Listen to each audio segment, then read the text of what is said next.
Bienvenidos al estudio de la Guía de Trabajo Autónomo número 8, en la cual estaremos analizando los conflictos políticos y la movilización social que se dio en la década de 1940. Para poder comprender con claridad esta etapa, debemos comprender los factores que motivaron las diferentes revueltas sociales que se dieron en esta década de los años 40. Para empezar, vamos a analizar las alianzas conflictivas y heterogéneas que se dieron en aquel momento.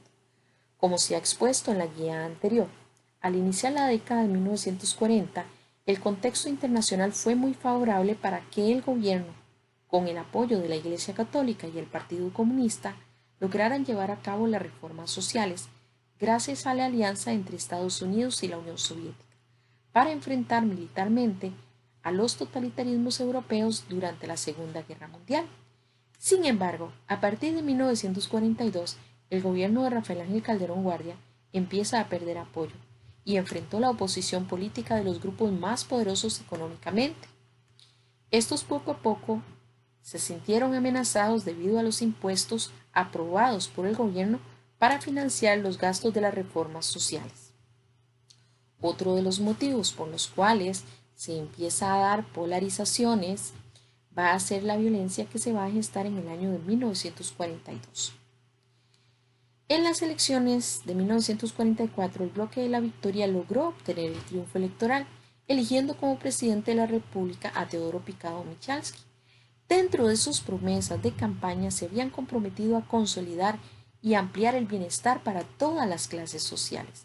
Sin embargo, durante su administración, en el periodo de 1944-1948, se dio una crisis económica y para enfrentarla el gobierno debió disminuir el gasto público, frenar el alza salarial, disminuir la importación, paralizar la construcción de obras de infraestructura, y esto va a afectar la situación socioeconómica del país, motivo por el cual va a provocar que diferentes grupos se unan para oponerse al gobierno y lo atacaron mediante diferentes medios propagandísticos.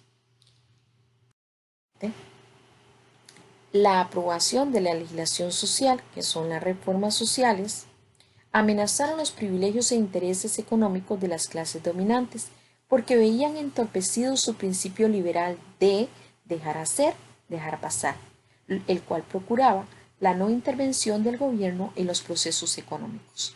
Por esta razón, la burguesía capitalista se empeñó en brindar todo su apoyo a quienes se opusieran a los gobiernos de Rafael Ángel Calderón Guardia, que se dio entre el periodo de 1940 y 1944, y el de Picado Michalski, que se dio entre los años de 1944 y 1948.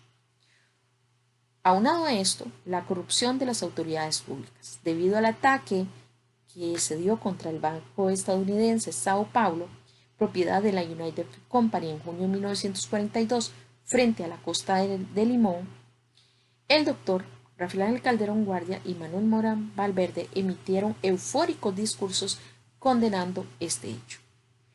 Ante esto, José Figueres Ferrer se pronunció en un discurso radiofónico atacando al gobierno por considerarlo el responsable del incidente ocurrido en Limón y también súbdito del comunismo. Por otra parte, se empezaron a gestar una serie, o se venían gestando a lo largo de la historia costarricense, una serie de vicios electorales. Durante el gobierno de Teodoro Picado Michalski se creó el Código Electoral y el Tribunal Electoral, el cual pretendía garantizar la transparencia de los procesos electorales. Sin embargo, la oposición seguía desconfiando debido a los múltiples fraudes electorales que se venían gestando años anteriores. José Figueres Ferrer convocó a toda la población a paralizar las actividades comerciales y productivas. Así se da la famosa huelga de los brazos caídos, con el objetivo de manifestarse contra los actos de corrupción del gobierno y exigir garantías electorales. Los huelguistas triunfaron y obtuvieron logros como el dejar todo el control del proceso de elecciones al Tribunal Electoral y aceptar como definitiva su declaración de resultados. Sin embargo, la mayoría de estos acuerdos fueron irrespetados en las elecciones del 48. Por otra parte, a nivel mundial, se estaba viviendo el clima de Guerra Fría. El gobierno norteamericano no veía con buenos ojos al gobierno costarricense, ya que mantenía en el poder una alianza donde había elementos comunistas, que era el bloque de la Victoria, y los sectores conservadores estaban presionando para eliminar dicha influencia comunista. La gota que derrama el vaso va a ser la anulación de las elecciones de 1948. Este acontecimiento se considera el antecedente inmediato de la Guerra Civil del 48. Durante dichas elecciones, Otilio Ulate, candidato opositor, obtuvo una victoria del 55.3% del total de los votos sobre Calderón Guardia, que era el partido oficialista. Sin embargo, el Congreso, que estaba en aquel momento compuesto principalmente por diputados calderonistas y comunistas, negaron ratificar el resultado al Tribunal Electoral, argumentando las siguientes razones.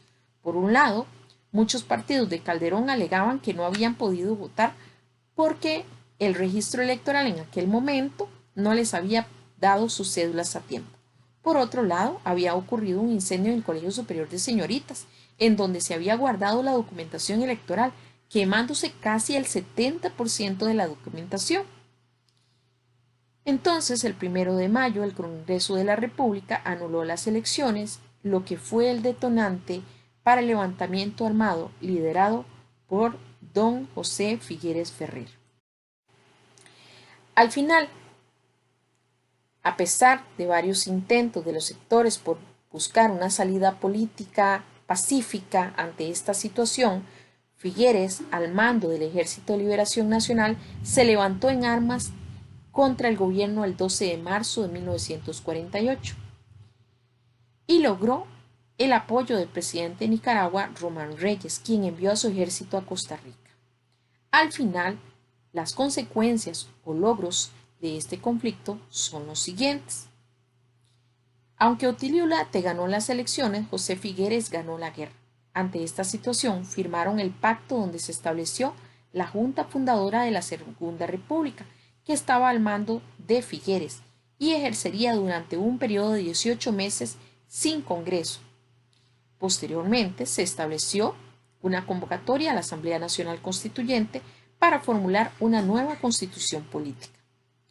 Se estableció una junta de gobierno, se expulsaron a los líderes calderonistas y comunistas, se dio la nacionalización bancaria, la creación de instituciones autónomas, se abolió el ejército como institución permanente, se dio el derecho del voto a la mujer y a la población afrodescendiente, se creó el Tribunal Supremo de Elecciones con la finalidad de que no se volviesen a dar más fraudes a lo largo de la historia costarricense, se eliminó la reelección de los diputados y la disminución de atribuciones del Poder Ejecutivo, y a partir de ese momento el sistema político costarricense profundizó su carácter civilista con la creación de instituciones para evitar el fraude electoral y asegurar la estabilidad política. Muchísimas gracias.